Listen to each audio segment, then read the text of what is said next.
কুরআনুল কারীম এটা লাইলাতুন নিসফি মিন শাবান, অর্থাৎ আমাদের দেশের মানুষ বলে শবে বরাতে নাজিল হয়েছে বা বরকতময় রজনীতে, আবার অনেকে বলে রমজান মাসে নাজিল হয়েছে। প্রকৃতপক্ষে কুরআনুল কারীম কোন টাইমে নাজিল হয়েছে এ বিষয়ে আপনার কাছে জানতে চাচ্ছিলাম।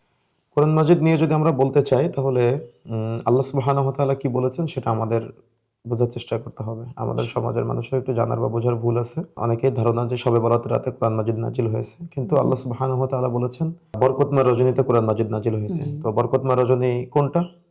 ইন্না আনজালনাহু ফি লাইলাতুল কদর, জি অর্থাৎ কোরআন মাজিদ নাজিল হয়েছে লাইলাতুল কদরের রাত্রিতে। জি আর লাইলাতুল কদর কোথায় যদি আমরা খুঁজতে যাই তো দেখা যাবে যে শাহরু রমাদান আল্লাযী উনজিলা ফীহিল কুরআন।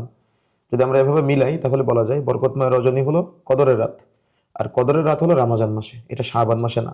সুতরাং শবে বরাতের রাত কোরআন মাজিদ নাজিল হয়েছে এটা বলা ইসলামের শরীয়তের সাথে কোরআন হাদিসের সাথে প্রতারণা করা, ধোঁকা দেওয়ার শামিল।